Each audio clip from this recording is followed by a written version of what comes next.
It's like a pizza crunch without the batter. It's like the wood juice without the water. You never get the knickers off of premeditated patter. Premeditated patter. Before we begin the podcast, people, this is just a quick message for myself to thank you for your loyal and loving support. I wouldn't be sitting in this couch if it wasn't without yous, but I must ask you to support me a wee bit more. My Patreon is available now for subscription. I would ask you, please, for the bottom of your heart and your bank account, come and support them, man. Help me turn this into a full-time job. I've been doing this a couple of years now, and I really want to progress to the next level where I can make endless content. I will always feature guest episodes on YouTube, so never fear, that will always be available to anybody that wants to watch them. But if you subscribe to the Patreon, you will get notified first before anybody of who that week's guest will be. You also have the option to suggest what kind of guests you'd like to see on the programme. I'll also be doing a lot of bonus content. If you remember the solo podcast where I sit on the Patter Lounger and I sit and impart my words of wisdom, that is exclusive to the Patreon. So in order to access them, you must be signed up to the Patreon. I'll also do extra bonus content, for example, reaction videos to tunes, rap battles, to films, to anything that you want to see. Remember, when you are signed up to the Patreon, you have exclusive control. You suggest the content you want to see. What do you want to watch? And I'll do my best to accommodate your requests. I'll also be uploading behind the scenes footage to the Patreon, so how I set up for Premeditated Patter, what goes on off the camera that you see on YouTube will be available on the Patreon. How much do I ask for this? Ask for a £5 a month. £5 per month is the total. That's all I ask of you, and you will get this endless stream of bonus content. The love you give will also be the love you get. Enjoy the podcast, people. Woohoo!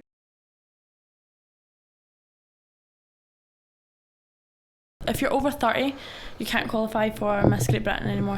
So you need to go into so it's Miss, and then you get over the age of 30. It's Mrs. Classic. So Mrs. Classic? Yeah, so it's different age ranges. It's different age ranges. And did you say that's what it's like now? It never used to be like that? Yes, yeah, so a lot of people say, by the way, be on. We're on, aye. Right. Aye, so I don't tell you, I just like to just drop the bomb. Yeah, the on-bomb. So a lot of people will say that that pageantry is quite degrading, and that a lot of women in it are basically objectified. But I don't agree to a certain extent, and I don't agree to a certain extent, because as I just told you there, so there's different categories, so it gives all women a chance to apply. So you get Miss Great Britain finalists, then you get the Mrs. Great Britain Miss, and then you get Mrs. Classic. So that's like certain age ranges. Okay. You can have kids for this one, yeah. So under right. So is that Miss Great Britain can have kids? So Why? Great Britain, for Miss Great Britain, you can't. There's a lot of the rules for a lot of these pageants. We can't be married and you can't have children. You need to be under 30. That is very strange, but yeah. I can maybe understand the under 30, suppose, but why can you not have children or be married? But it's because in essence that's not going to affect how you look on a stage as such, isn't it? Yeah, I've thought this myself, but I think it's because when you win, or if you do get a title, or if you get a crown, you need to be able to commit yourself 100%. So there's a lot of stuff afterwards. Yeah. So you need to be able to commit yourself completely, like straight away to everything. Yeah. Right, I see. So see if you do win like the Miss Great Britain, what would that entail for you afterwards? Like the kind of level of commitment, what would you have to commit to? So I would have to do visits. I would do charity sponsors, events, a lot of different things. I wouldn't know as far yet right now, but you don't just win a crown and then that's you. You've got your 15 minutes of fame. You need to put in the work, you know. You're a community ambassador, you know. So you need to do stuff, and this is what I'm doing right now. You know, I've got my sash on and I'm getting out in the community, and I'm talking about homelessness, and I'm trying to raise awareness for it as well. So I'm also doing something for the community, but as long as my sash is on, I'm doing it. You know, I'm doing doing it for the pageant as well. Aye, of course. See, the Miss Great Britain, that's a competition, but if I compare it to a competition, maybe like boxing or football, like when you're competing against people, if I was a boxer, I'd be going to the gym, I'd be training, I'd be doing a lot of physical exercise in order to have the advantage in competition. What do you do in order to win the competition of Miss Great Britain? What kind of stuff would that entail? So I have got in the works a lot of charity events. So I'm planning on doing. I'm still coming up with ideas right now. So their charity sponsor this year is Cancer Research UK. A lot of the girls have already done marathons. Right. I have not as far trained for that. I've not done the marathon. I am sporty, but I just wasn't. I wasn't planning on doing that because I'm trying to start off with a 5k in it, man. I thought you start doing marathons, man. I was planning on doing. See, personally, I would have liked to choose my own charity. So I'm an animal lover. Right. I would rather give my money to animals, 100%. Sorry, excuse me. That's fine, man. Drink your water if you need. I will actually. So I will be coming up with events so far. I used to be head of charities committee. I've done charity work in the past. My gran rescues. My gran owns the Johnston Cat Rescue, so I've always been around rescuing animals my whole life. Nice. So I'm going to be coming up with ideas like how to raise money for Dogs Trust, RSPCA, different stuff like this. I'll obviously be raising money for cancer research as well, but I've still got ideas in the works. Car wash. Loads of different things. I can't come up with them right now, but I don't want to give the game away either, man, in case somebody swipes your ideas. Know what I mean? Can't be having that. Can't have the plagiarism. Yeah. So is that the kind of stuff that doesn't entail in order to kind of win the competition? It's the kind of impact you're having in the local community and then with charity work as such. So I think they want to show that as beauty pageant competitors, we're not just women who are there for a bit of sparkle, we're there to be seen, to be heard, and that's what I'm planning on doing. So personally, I've got an idea. Obviously, a lot of the tabloids know I used to be homeless, and I have plans in the work of going on a mission round the missions. So that would just be helping out with the missions, serving food, helping out in whatever way I can, just getting in about my community and really helping out, to be honest, because I'm from Glasgow. I know what every corner of Glasgow's like. I've been in every corner. I don't think there's any better ambassador than me, and that's just me being honest. Yeah. Of course, I know Glasgow well. I know every corner of it. Definitely, man. You know the good and the bad of it. But right now, you currently won the title. Is it Miss Kelvingrove? Yeah, I'm currently Miss Kelvingrove right now. So that's me. This is my sash and this is my title, and I'll be going ahead to compete for Miss Great Britain Glasgow. Hopefully, fingers crossed, everybody wish good luck for me, because I could be representing. Thank you. I could be representing Glasgow in the Miss Great Britain competition against Yorkshire, London, Nottingham, everywhere. So currently, the Miss Great Britain right now is Scottish. Is she? Yeah. That's a fair. Yeah. God, don't quote me on this, but I think she's from Lanarkshire. I see. King of Glasgow. We need a win. But we need a true Glaswegian. Definitely, man. Can't have having any Shire clubs, you know what I mean? Stealing the crown. So how do you find yourself involved in something like this? So what was it that interested you? I started out doing I've always been into the modelling industry and like a lot of these different these shows and stuff like this. I mean, a lot of these beauty pageant industries and modelling industries, they're very different, and towards like modelling, you need to be very slim, you need to be very tall. Pageantry, they don't call for that. So I have done modelling. I've worked for Scottish Fashion Awards before. I've done Miss Glasgow. Now I'm doing Miss Glasgow Great Britain and hopefully Miss Great Britain. It's just a process, to be honest. It's just a path, going through it all and choosing what you want to do, and but I'm going to keep dipping my toes in everything and see what I can do, and hopefully try out a little piece of everything. I try it out and see where you kind of settle as such as well, and especially if you've came from a modelling background and you've transitioned into the pageantry, which is probably a bit more suited to your needs. It's where does that lead after you say you might win Great Britain? I hope you do, fingers crossed you do, you bring it back to Glasgow. God, honestly, I really do hope so, but we'll see how far I get now. When do you find out?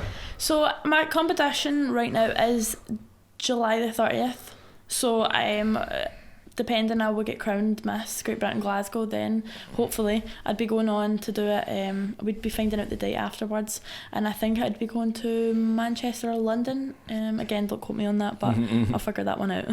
You'll figure it out when you're I'll gone. figure it out. And you need to get your train ticket. Let me stop you right there, pal. Hate to interrupt, but you need to shut your mouth right now and let the big man get yapping. This is a short message for your sponsors, Ross Harper Solicitors. Are you needing criminal representation in court? Do you feel that you and your lawyer don't have the relationship that you think you need for him or her to do the job that they need to get you off? I've got just the man for you. Nigel Scullion at Ross Harper Solicitors is a true embodiment of what it means to be a good lawyer. And I'm not just talking about in the courtroom. Nigel seeks to develop a personal relationship with his clients. He wants to keep you at the courtroom. He's not just wanting to fill his pockets. He wants to get you in, get you out, and set you on a path of freedom. Nigel has got his clientele at his heart. But don't get me wrong, in the courtroom, he is a stallion. He will fight tooth and nail to keep you from going up to the big boy house, or the big girl house, or the big them house. I've known Nigel a couple of months and I've developed a personal relationship with him. He's very relatable. I've met a good few lawyers in my time. Nigel's young and he's feisty and he's ferocious, but he's a friendly guy. Any support you need outside the courtroom, he will provide it for you. And Nigel's the kind of guy that will offer you the kind of support that doesn't need a legal aid certificate signed after it. He's a great guy and an even better lawyer. He comes from a long line of good lawyers. This man has got criminal defence in his genes. Just think about it. Do you want to go to jail or do you want to go home?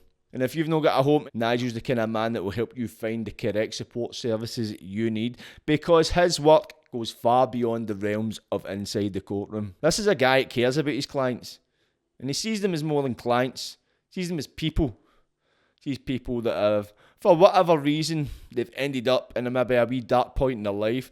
He seeks to get them out it and keep them out it. So look no further than Nigel Scullion at Ross Harper Solicitors to support you and your needs in staying out the jail. 0800 11 12 13 is the contact number.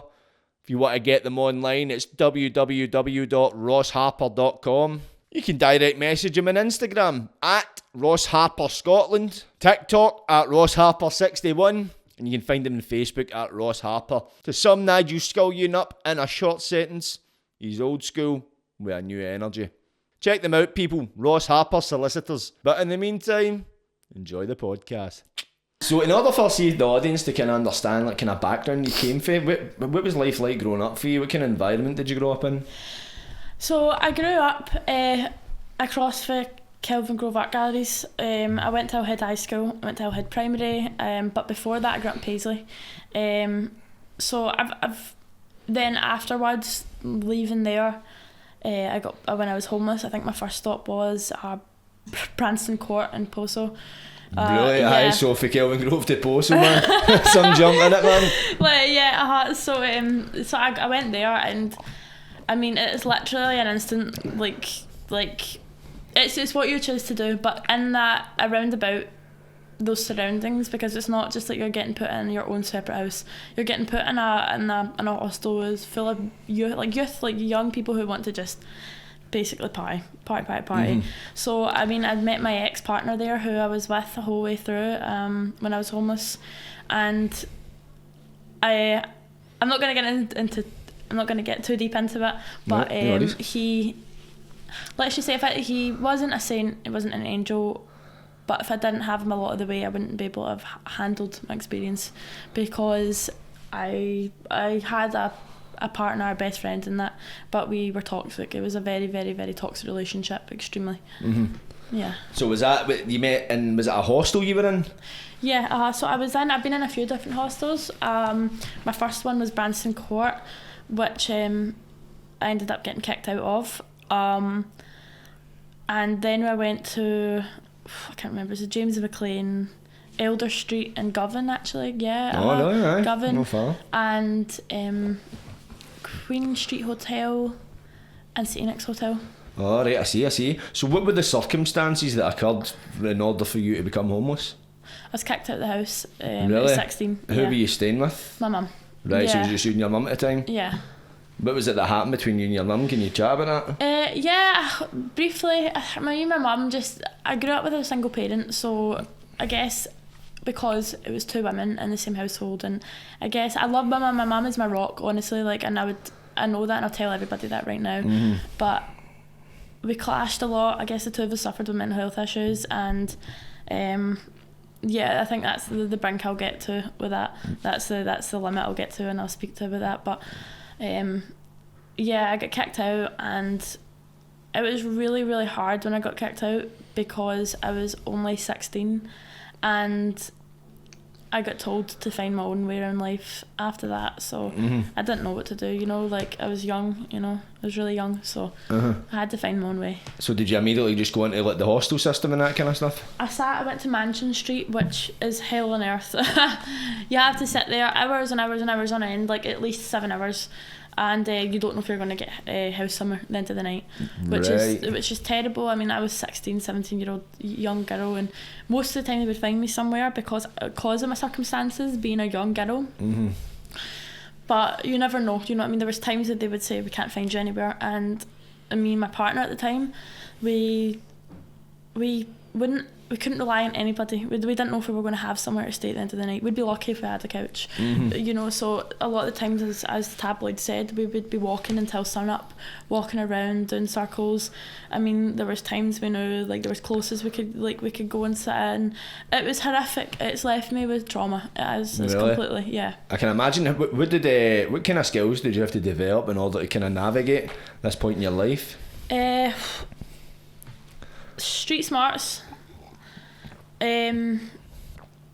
Recognising red flags in loads of different relationships, not just romantic relationships, because that's something I majorly learned whilst I was homeless, is toxic traits, like with people, because you're around so many different people who I guess just have been through their own problems, you know, and you don't know what they've been through. You don't know if they're damaged, and it's just nobody's stable on the streets, nobody.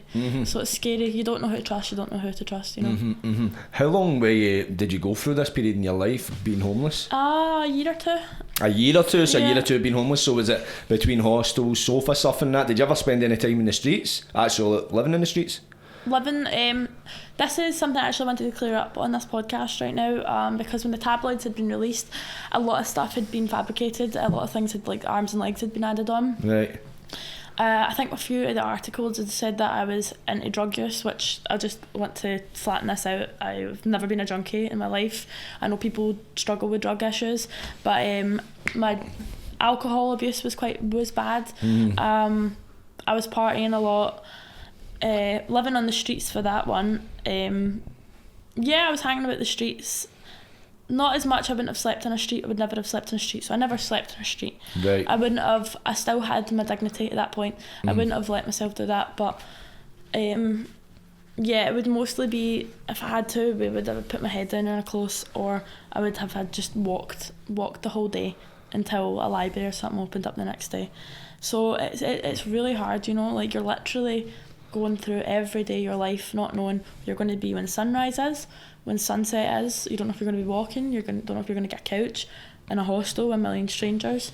It's all over the place. It's the unpredictability of it as well, especially if you've been used to imagine for the earliest part of your life you stayed with your mum, you had like a roof over your head. What was your early life like? Was it chaotic? Was there security as such when you were actually growing up before you became homeless? My mum is a bit like me. I love my mum. She's brilliant in the best way. The two of us are quite unpredictable. Like, so I guess living with my mother like that was not. Oh God, it's hard to put words on this. It is. I grew up in Paisley. I came over. My mum got a house in the West End, so I was lucky for that. And I grew up a lot of my time there. Me and my dad's relationship was, and my mum's relationship with my dad all through my childhood, definitely put a spanner in the works. Right. Yeah, 100%. My dad's gone through severe alcohol abuse. Both, my whole family, to be honest, a touch of everything. So as you say, you navigated for like the homelessness for like a period of 2 years. What happened for that to finish? As you say, were you during this period of time, were you still in the same relationship, the toxic relationship? I'll give this out right now. My past relationship with this boy, it was not insignificant. It was the love of my life at this time. We had each other's back. I was not away from one night. Like, we were with each other back to back, but so we had to navigate through this with each other. But as much as I loved him so much, as much as I hate to say this, and it's the truth, he dragged me down a lot as well. At the same time, I would try and I'd be trying, and he'd be dragging further down, and he would want to go and do stuff, graduating further away from success, you know. Right, I see. So I would be trying, and I'd be trying to apply and getting up and filling out forms, and I think he, at the time, as much as he'll probably deny this, his mind was on partying and just living that Glasgow lifestyle, to be honest, you know. Right, I see. So do you think the reason why it took as long as it did, is like you remained homeless, was because she just wasn't really interested in that part of it? Yeah, and I was young at the time. I was so young, so I was 16, 17 when I was with this boy. Right. And I was easily impressionable. I feel like I didn't really have a voice at this point. Like that's the truth. That's the honest truth. I didn't really have a voice. So when I think back now, what would I have said differently? What would I have done differently when I went back?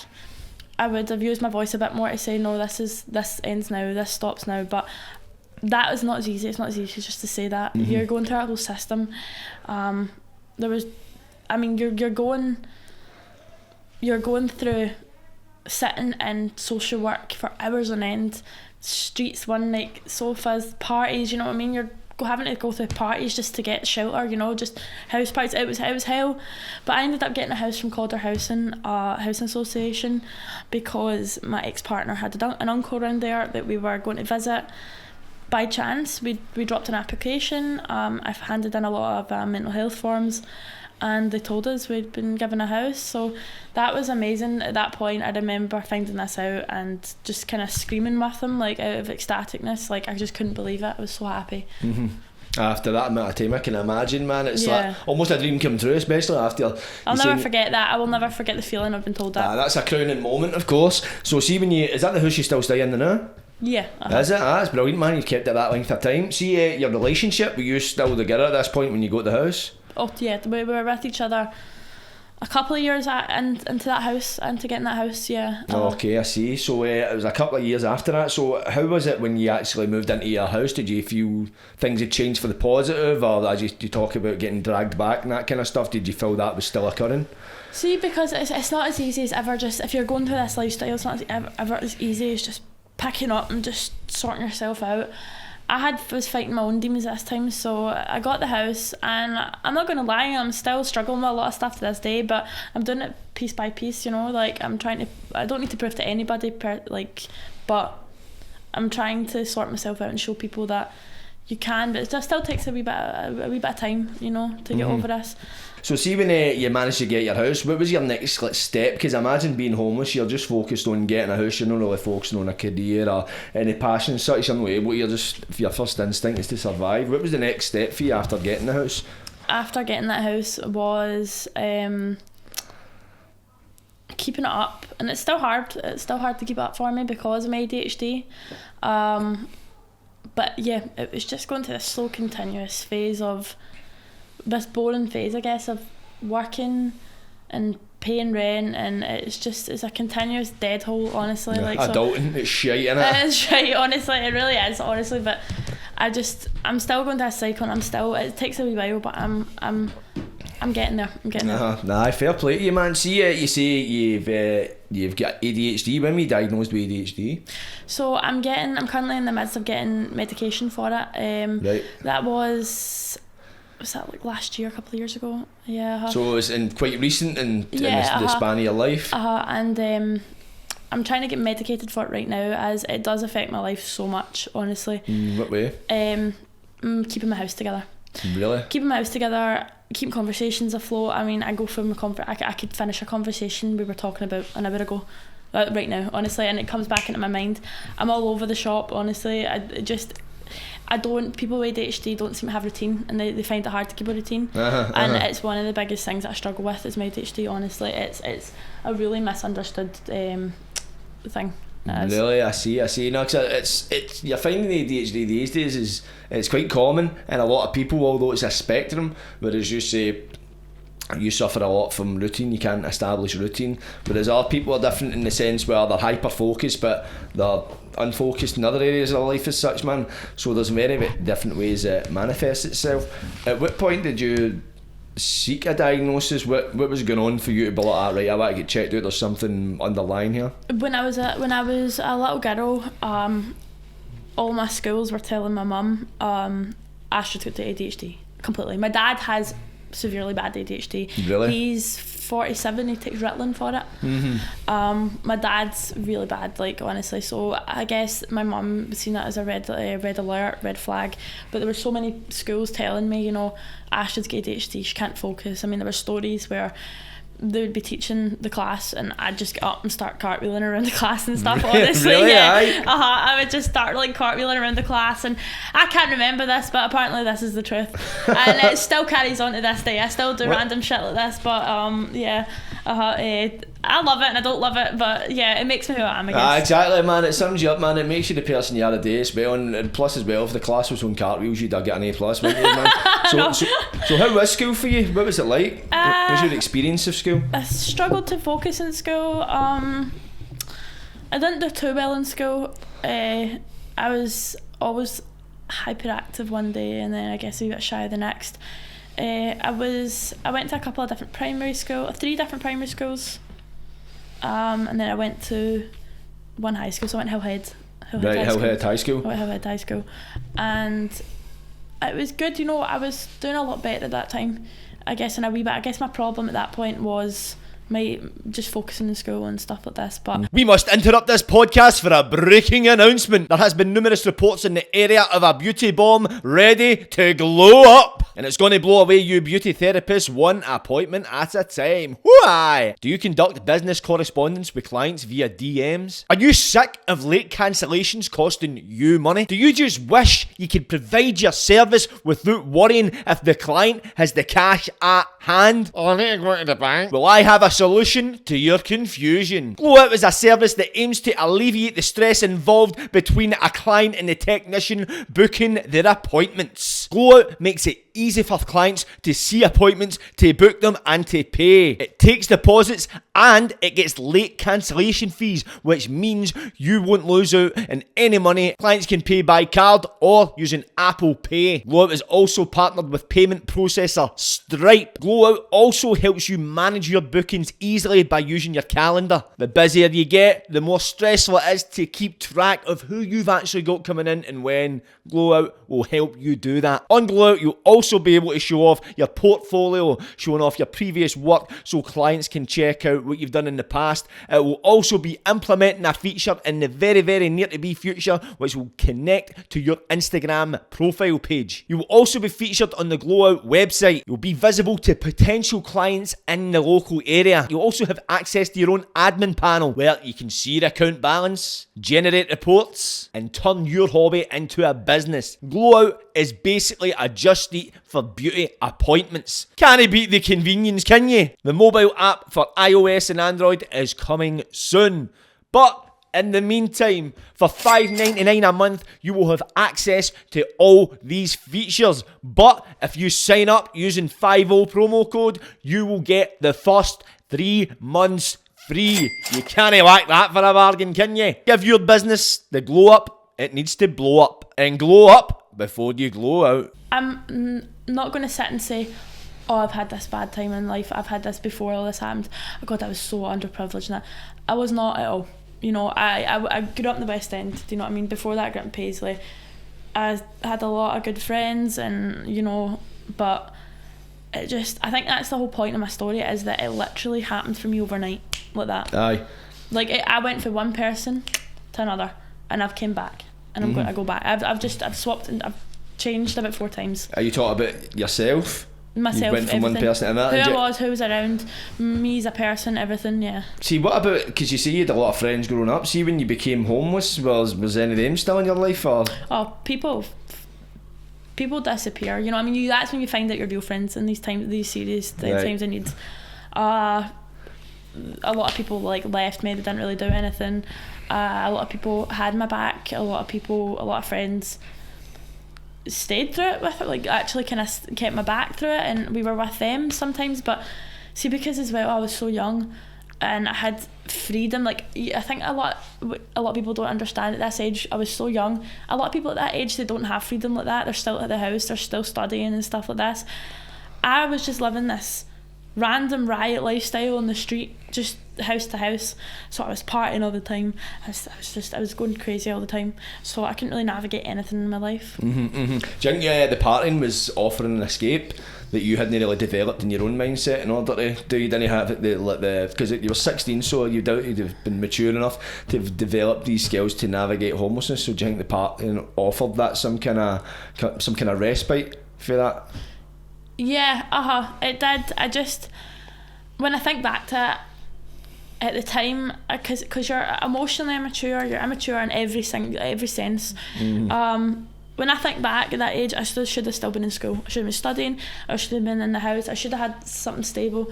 And like there was times, I could have. I mean, like I'm not going to name my ex, but there was, my family were reaching olive branches out and they were saying, you can come but he can't, and he would have said, no, you're not leaving me, you're going to walk the street with me tonight. Right, I see. So I was young and I felt, that's what I'm saying, I didn't have a voice to turn around and be like, no, this is ridiculous. At this point, at this age, you're easily manipulated a little bit. It's a hard one to explain, honestly. It really is. It's a relationship that's so complicated, honestly, because it was my best friend, but it was toxic at the time. It's hard to explain. No, I hope you understand. I can totally understand. I can relate to it as well, because when emotions are involved, emotions are good at silencing logic. And see, in terms of that as well, see when you were saying like you, as you say, family members were reaching the olive branch out, and he was saying you can't leave me, was any part of you, did you ever question that in your head? Did you think, no, this isn't right, or did you just go, nah? I know, but I was I guess at this point, because this is why it's so hard for me, because he had my back so many times as well. Like, it's hard. He had my back for a lot of the times, and he would have, I know for a fact that he would have backed me up. He would have done a lot of stuff, but at the same note, he was trying to keep a tight grip around me. So at the time, I was thinking, don't, like, yeah, this is not right. Like, if like I knew for a fact that, you know what I mean, like if I could have went home, he could have found somewhere. But I don't know what it was all about. But yeah, he would tell me, like, you're not going anywhere, you're staying here, you're going to stay here, you can't leave me. Like, it was just a lot of manipulation in the relationship. But it chopped and changed every night, honestly. I swear to God, it would have been like that one night. I think this is the whole point of my past life, is that it was so erratic every day. There was no stable ground at all. Yeah, I can imagine, because there's no stability, as you say, there's no stable ground. It's chaotic, and as you say, your relationship mirrored that. It was chaotic as well. See, your partner at the time, were you the same age? No, I was 17 when I met him. He was 22. He was 22 and you were 17. Yeah. So there's definitely a difference in maturity there. Yeah.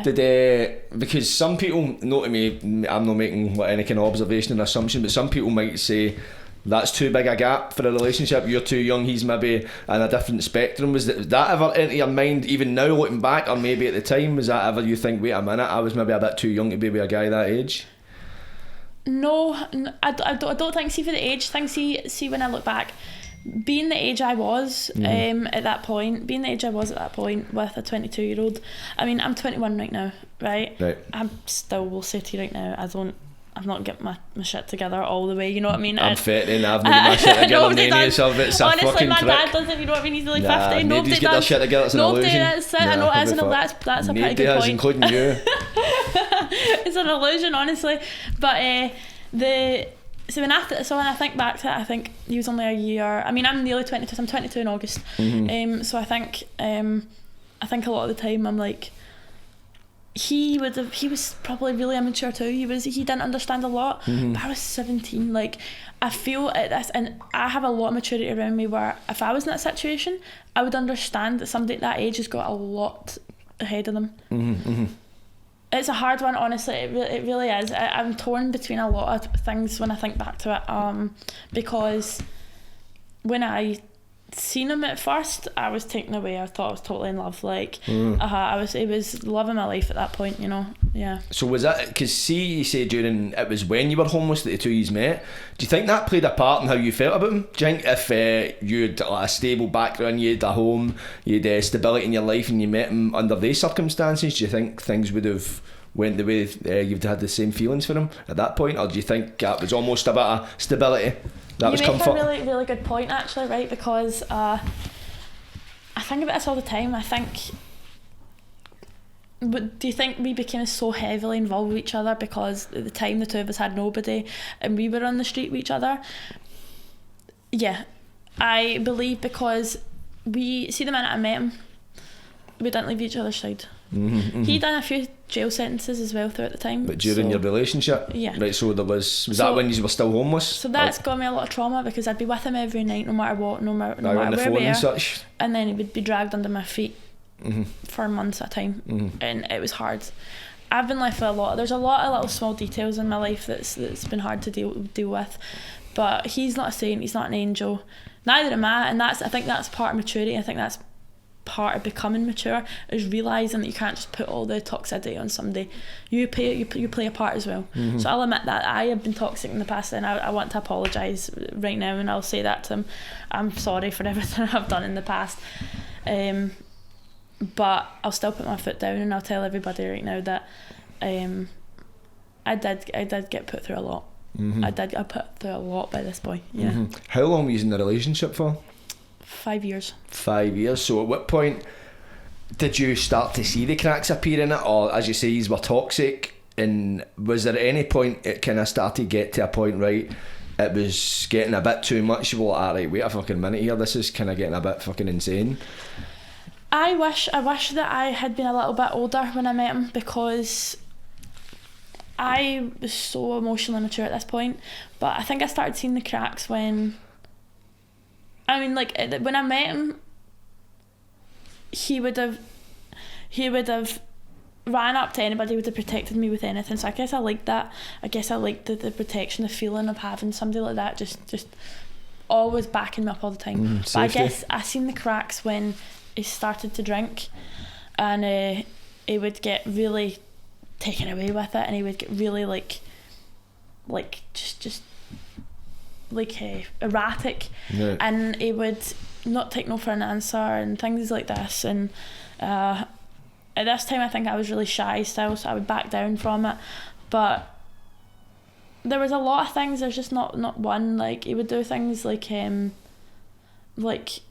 wind me up in really sadistic ways, you know. Like, he would, when we got the house, he would deliberately keep me up with blasting tunes on, like singing it in my ear and my face, and I'd please asking him to stop, but he would persistently push on doing this, you know. Like, but there's things in the tabloids as well that I want to cover up. I think I'd said to the tabloids when I was speaking to all these newspapers that I was in a toxic relationship. They had painted him all over these newspapers to be a violent man.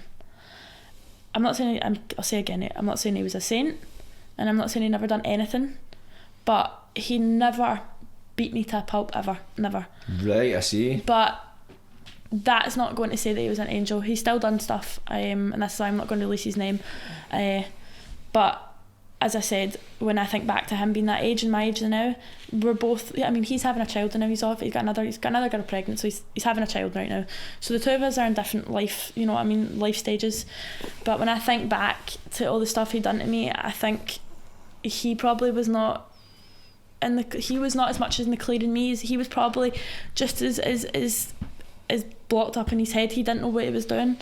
But yeah, he he could have, you know what I mean. Nah, so it was because that was my understanding of it. It was physical violence that you were put under, but we fought each other, like that's 100%. So there was physical violence, but it wasn't so much one-sided as you believe it's been portrayed. I'll admit that right now, like we would fight each other, like, and I hate that. Trust me, it's one of my biggest regrets in my life. I wish I'd never fought one of the loves of my life. You know what I mean? Like to that point, he was the love of my life. You know, and nobody in a relationship should lift a hand to each other at all. But we would, and I guess because I was a wee bit stubborn and bitter back then, I wouldn't be in the right frame of mind to say, right, two of us sit down, we'll talk about this out.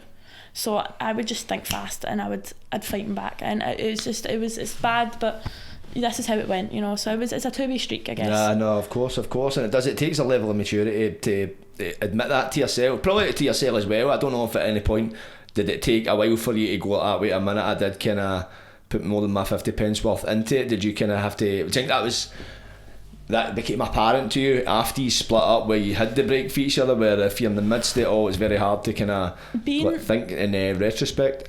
Being in that relationship is actually so much harder than I think people know. Like, not in, like, hard as it was hard for me, because I was so dependent on the boy, like, as well. Like, I was so dependent. I mean, when you think of things like this, like when you're in a relationship with somebody, or when you start to see somebody, you've got a house, they've got a house. You see, you know what I mean, they might come pick you up. You go on a coffee, you might go for a drink. You're going steady 2 times a week each other when you see somebody. We jumped right into a full-on relationship. Right in the deep end to the get-go. We lived with each other every night, you know. Okay. So I guess that's what made it so intense so fast. I've got a lot of questions still I'm asking myself about the whole thing. But yeah. When did you split up? Over a year ago. Over a year ago, yeah. So you said you were in a relationship for 5 years? Yeah, so we were on, 5 years. It was a few times when he was taken, during that 5 years, he was taken into jail. He was put in Barlinnie.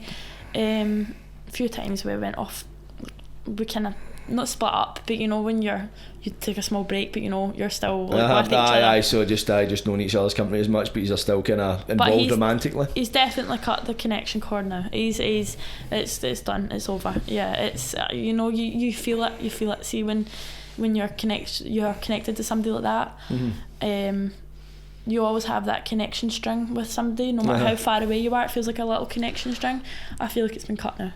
Feels like somebody's just cut it. Do you think sometimes they've been in not a similar situation, been in a relationship where it has become toxic, whether it's a friendship or emotional?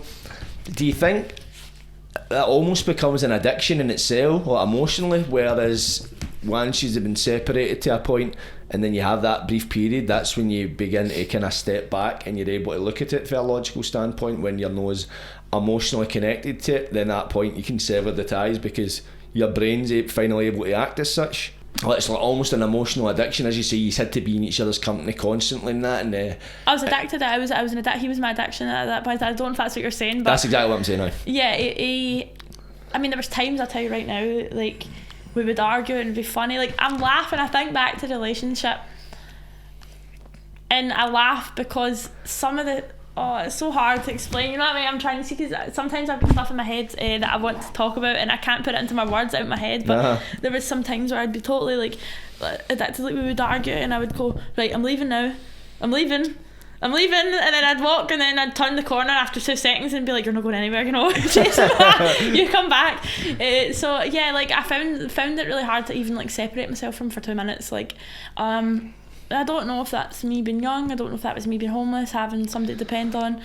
As you said, there was plenty of moments where you were like, this is finished, and then you went to leave and then you came back and that.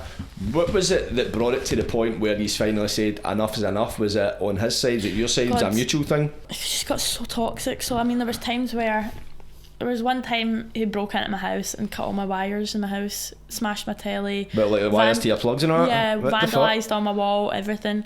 I was throwing all these clothes out. I was hanging them up off branches off the trees, like, I'm not joking.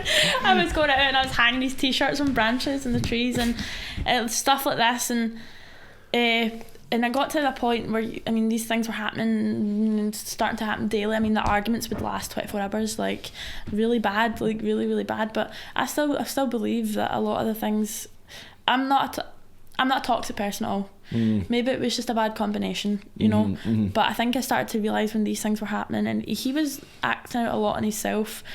I seen right before my eyes. I loved him right up until the end. I absolutely was in love with him right up to the end. I seen him fade. I seen him fade away from me. It was heartbreaking, and I guess that made me crazy. That I mean, I'll admit that women get crazy over. They do, and just these things were happening daily. And the last time I ever see him, I remember it. It was heartbreaking. It was like one of those times you argue with somebody and you go, right, okay, away you go, and you think, I'll probably see you tomorrow. We'll make up. Never seen him again.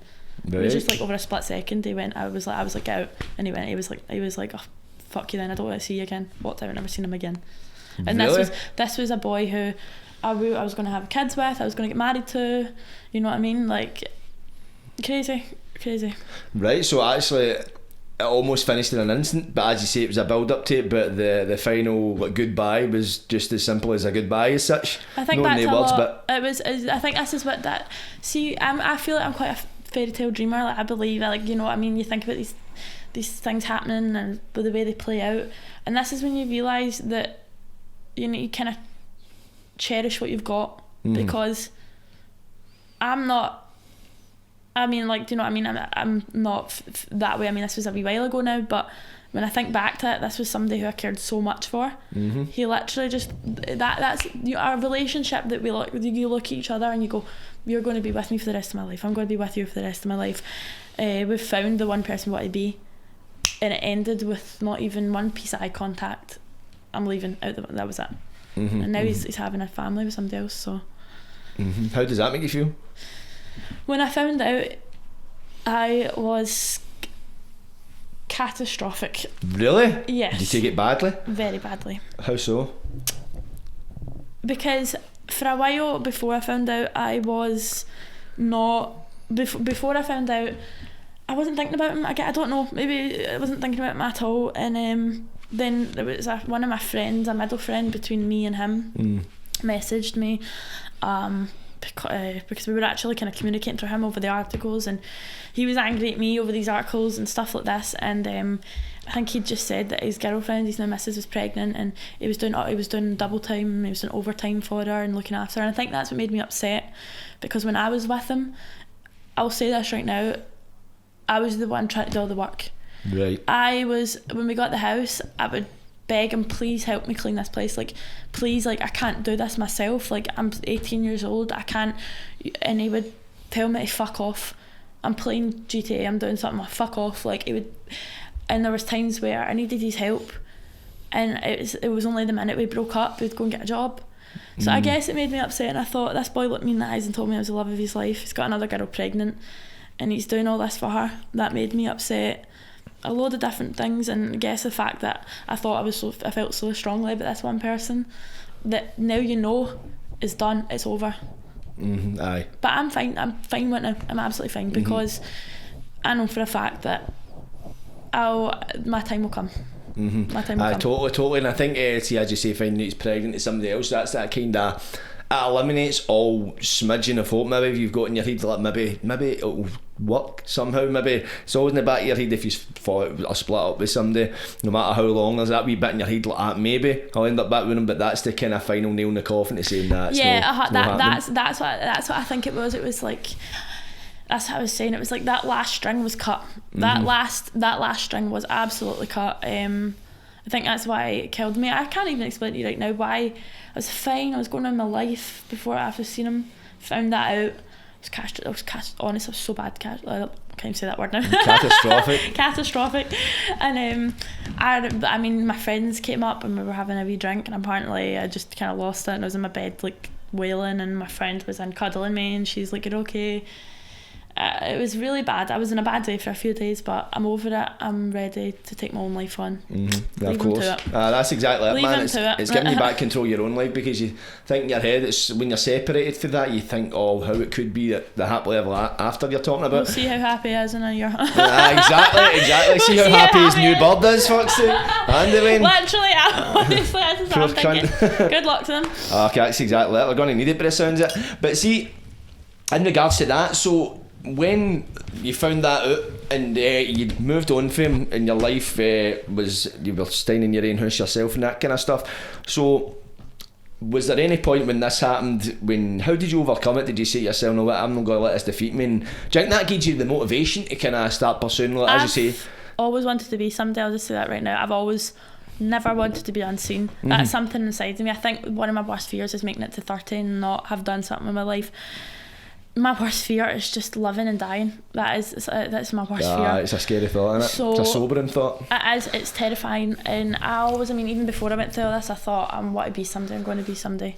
So I'm still not happy at the stage I'm at right now. Like, I'll say that right now. I know I'll know when I'll be good with myself. I knew I wanted to kind of get into the modelling industry. I wanted to do pageantry. I wanted to do this. I used to tell, and this is when I kind of knew as well. Actually, when I go back to the relationship, I would tell him this and he would say stuff like, well, you're not obviously going to do that because I'm your boyfriend and any girl that does modelling, and I'm not talking like I wanted to be like a lingerie model or anything like that. Just normal like fashion, like just, I've always been interested in fashion, like, so like obviously would not have a problem with doing lingerie photo shoots, perfect, right up my street. But I was just talking about everything in general, and he would tell me things like, oh, you're not doing that because then you're a slut, because you've got a boyfriend, and then you're modelling clothes for other guys. Toxic stuff like this he would tell me. So he was making that about him, basically? He would say, and this made me feel lower about myself. And see, at that age, it's in such a relationship like that. You're young and you're like, that's my whole life, this person's my whole life, so if they don't like that, then that's it, But I realised, like, no, when you find somebody you love and you find somebody that respects you, you'll realise that they just want to have your back, you know what I mean? Yeah. They want to give you that trust, So I'm learning. I feel like I'm ahead of my years already, but I'm still getting there. See, the experience as a whole, do you think it's helped you develop these skills and develop that maturity at such a young age? Yeah, totally. Like, there's some people that I hang about with that I've met in jobs and stuff that are my age, and I'm like, you're acting like an actual Wayne, like grow up. And then I forget that when I was living and walking about streets and living in closes and drinking and in hostels and just doing all this stuff, they were still living with their mammies and daddies, going to school, I forget that they were going to school still, so and as well, I feel as if I'm coming toward the end of wanting to go out and get hammered all the time. Like, because I've lived that youth kind of lifestyle. I'm now wanting to, at the age of 21, I am wanting to find my stable roots. I want to find roots in the ground, and I want to plant my seeds, and I want to become successful, and I just want positivity and good positive people in my life. I love it, man. It's a great attitude, because a lot of people, as you see, you've got a lot of trauma, and a lot of people, they bury themselves with it, man, because it's the like PTSD as such, man. It's like they dwell on it and think, how did that happen like that? They ruminate, and it becomes their thinking. They can't see past it, man. But it's the fact you're kind of using that, just going, no, what, cutting the dead weight and floating adrift. What point did you actually start taking part in like the modelling and then the beauty pageants after that? How long was it after that you went like, no, what, I'm going for it? God, took me a wee bit afterwards. And I think I was taking regular breakdowns, and I was like, I can't do it. Like, what do I do? Like, I was like, I'm so young, and it was getting to me that I had a house that was so young at an age, and it's not even like I was sharing a house with somebody. I had a 2-bedroom and all this house to look after, and I had so much, and I had to go and pay full rent, and I was young. Like, I was so young when all this was happening. And I thought, this is not going to be my life. I'm not doing this. So I was like, I entered Miss Glasgow, done Scottish Fashion Awards, done a few modelling photos, and there's other opportunities. I've had a lot of other opportunities. But then I entered Miss Glasgow, and it kind of went from there. And now that I'm doing Miss Great Britain, I really hope that people see that I'd be a viable candidate because I've got the experience to back. I'm young, and I've got so much experience to back it up, that I've got so much in my 20s in front of me that I'm not going to mess up, you know, like, because I've done it so young, you know, like, I've got life experience. And especially for somebody being Miss Glasgow's a representative Yeah, representative. Yeah, representative of your city. And you're not going to want somebody to represent the city when nobody actually knows, when they don't actually know what the real Glasgow is like. No. I've lived, the whole years I was homeless, I was in Castlemilk, Springburn, Barmulloch, the West End, Paisley, Johnston, Poso. I was in Govan. I went all round the place. I have dipped my toe in everything, honestly. All the nice areas. No, not even that. Just everything. Like, no, you've been about. You've been most about the people city. that age, they sit one place. You know what I mean? They don't. I experienced everything. Can I ask? See, coming from a background of homelessness, from that chaotic and reckless lifestyle, and you're open about it, your experience, what you went through, do you feel as if you've ever suffered from any kind of stigma in the modelling industry, any kind of bias towards you because you came from that kind of background? It worries me a lot. Like, this is what I'm thinking. Like, this is why I guess I'm a wee bit nervous, because I don't want people to look at me and just define me as my trauma, like let my trauma define me as who I am. So it's nerve-wracking a lot to me, because I'm going to go into this pageantry world and you never know who's going to look at me like oh, that's that homeless girl, you know. I'm more than that, you know what I mean? Like, no, totally. And throw anything at me, I'll take it on, you know. And I don't want to be looked at like that. I'd rather somebody looked at me like, that's that girl who knows how to handle a situation. Aye, of course, man, because you've developed the necessary life skills in order to enter such a competitive industry. Because as you say, as it goes forth, there is a lot of judgment, a lot of bias, and I'm not saying this is what sums up these industries as a whole, and just in like any kind of industry, like people that come from like backgrounds that are like higher up in these organisations, and it spreads across a lot of different industries. A lot of them don't understand that, and they immediately bias people because they come from a kind of a tougher upbringing or a few tougher experiences. I've been told that I'm from Paisley, right? Came up to Kelvingrove, so that's a nice area, you know. And that's an upgrade as such. Whereabouts in Paisley, can I ask? Next to Fergusley. Next to Fiji? Yeah, you definitely was an upgrade then. I went to and I went from there, so I went to Kelvingrove. So it was, my dad's Johnston as well. Right, so I see. I lived there as well. I lived half and half. So I don't know, I just experienced the best of both worlds a bit, you know, like. And then I get thrown out, and it was funny, like, you get, see, because I am from the West End, when I get put, like, and I get thrown into this homeless culture, people are like, oh, but you have high ceilings and stuff, you know. I'm like, come on, honestly, you know. That's an illusion. I've got high ceilings, you know what I mean, and you've seen me that fucking style, man.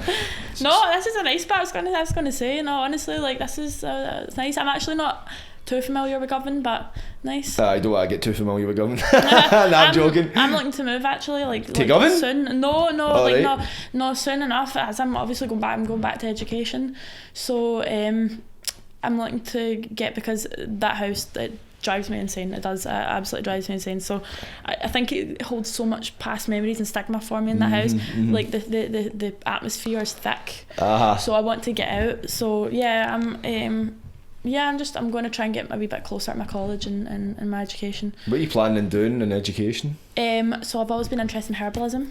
Right. And I'm going to try and look into get a course in Isla Arran and talk about. My dad studied horticulture, so I guess like nature and everything's been like, I guess it's a wee bit runs in the family, and I'm looking to kind of, when I get my stuff together, I need to start from the bottom, don't get me wrong, because all the stuff I went through, so I'm having to go back and get stuff that my friends were getting at the time when I was going through this. Right. So, but I will do it, I will get through it, and hopefully I become a herbalist. So what would becoming a herbalist entail? What kind of work does come of understanding that? the chemistry of plants, herbal, medicinal sides of stuff, growing, medicines, different like aromatherapy, like loads of different stuff. I mean, and I've been thinking about getting jobs past this. Right. But I mean, there's so much like in the industry, people crying out to stop using chemicals in their shampoo and conditioner and face cream and stuff. So I think that I could get a foot in the industry with this as well. See, looking back though, like that full period, if you got in homelessness, ending up in that toxic relationship, finishing, if you had the power, would you change it? Yeah, because it would have. No, I'll tell you right now, the love I felt for the boy at the time, like it was something different. I would have. God, that's such a hard question. At the time, I mean, see right now, it's different for me now, obviously, because I don't feel the same way, but at the time, if I could go back, I would have tried to keep my head on, I would have tried to made the most out of the relationship. Maybe I could have done something, I don't know, but I would have changed a lot. Yeah, I feel as if I could have made a difference. Yeah. Sometimes though, a sinking ship is a sinking ship. You just need to grab a lifeboat. You can't do nothing for the ship. But in terms of, let's see, when I asked that question, I was meaning in terms of, see, the person you are today, you've learned a lot of life skills from that you might not have learned through other aspects of life. So looking at it, reframing it and looking at it through the lens of, right, it was terrible. No, it was terrible. It was a tough time in your life. You went through a lot of trauma. You're still suffering for the day, but do you feel the trade-off was worth it in order it made you the person you are today? Do you think it made you the person you are today? Do you think it'd be different if you never went through it? Right now, I'll say that 100% right now. I wouldn't, as you say, I would change a lot of stuff in the past. Like, I'd like to go back and change that, but I wouldn't change it because I've got willingness and I've got drive in me right now. I've got a drive in me because I know what I want and I'm going to go for it because I have been at my lowest. I have been there. I have done it. I know what rock bottom feels like. I'm never going to go back there ever again. And that can act as a certain motivation as well, because you've been there, you've tasted it, you've tasted the lowest of lows in your life as such, and you're still young, you're 21, so a lot of people haven't experienced it. I've never experienced homelessness. I've been lucky. Touch wood. Yeah. I'm trying to find wood there. Touch wood, I'm 30, you know what I mean? So I've not even experienced that part in my life, and I've been very privileged to do so. What advice would you give to your younger self? The advice I would give to my younger self is,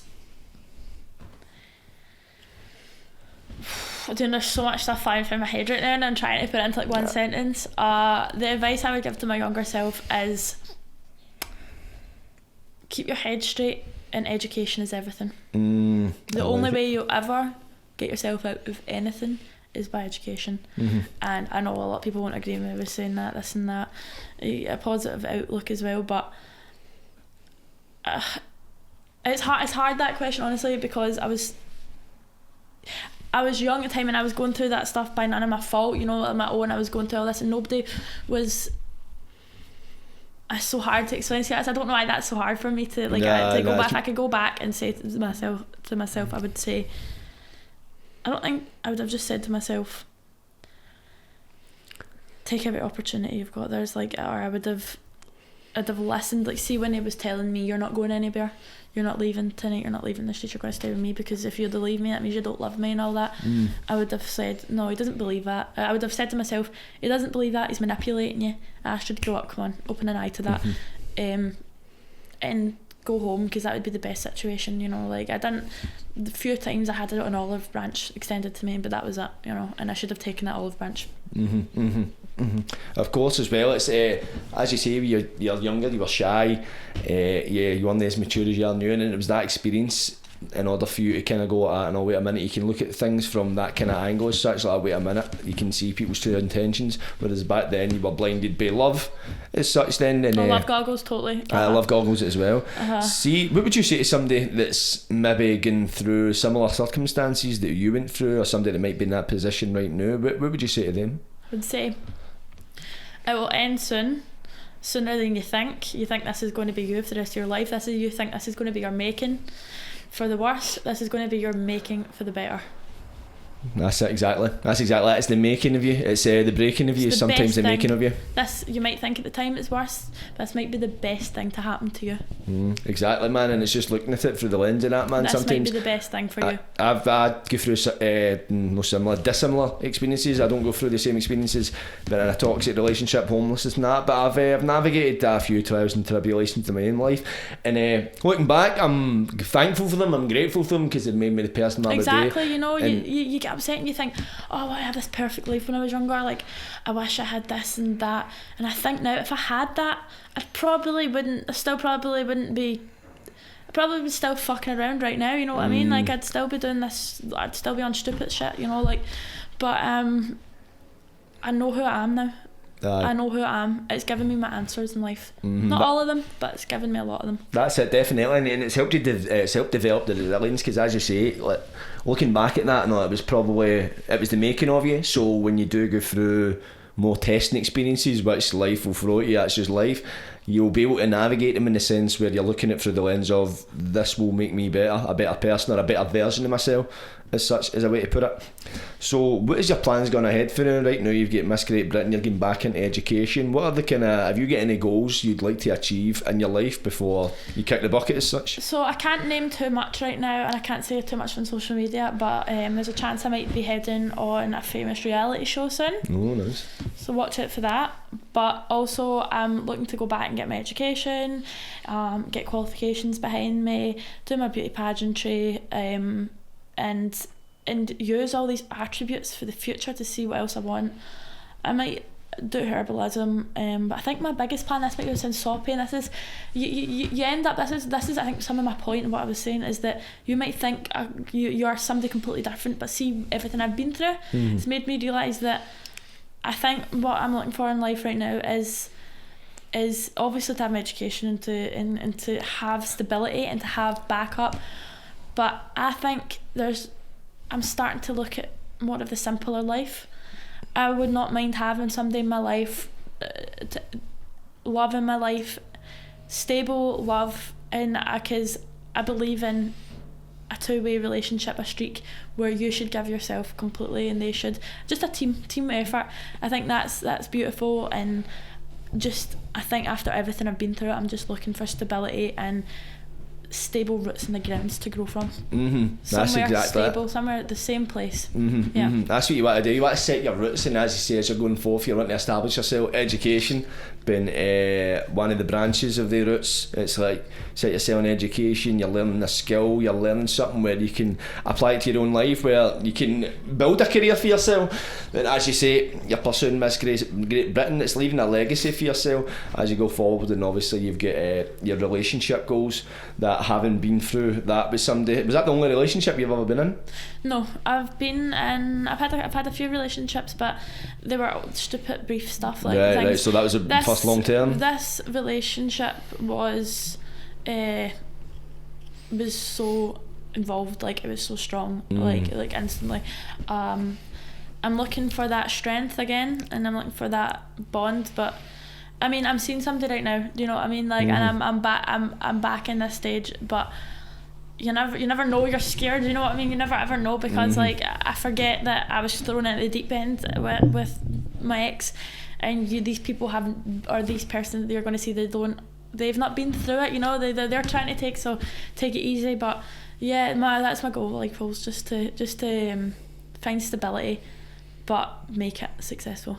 Fabulous, man. It's an inspiration chatting to you, because most people are getting my podcast, they come from different backgrounds as such, whereas like musical and that kind of stuff. You've come from like a totally different like background, went through so many different experiences to the people I've usually had in the podcast, but hopefully the message reaches the right person that's maybe going through this. They know somebody that's going through this, and hopefully can take inspiration, man. Yeah. But for the meantime, man, I want to wish you best luck, and thank you so much for coming on the podcast. No, honestly, thank you so much. It's been a pleasure, and I'm sorry I've been all over the place. That's fine. It touches a sensitive nerve, and there's some stuff I can't talk about, and there's some stuff I can. It hits a sensitive nerve for me, and I hope I've given you the most I can. And if anybody that's going through homelessness right now, or anybody that's suffering with mental health, I mean, like I didn't say this earlier, I was going through eating disorders and everything when I was younger. Right, I see. It will end, and you might think this is for the worst, but as I said, this was my making, this is my successful making, and there's only up for here, so I'm still to go up, and it will be your time soon as well. Fantastic, man. It'll be your time one day, people, but right now the time is now. Like, subscribe, and don't get right. Catches. Premeditated Patter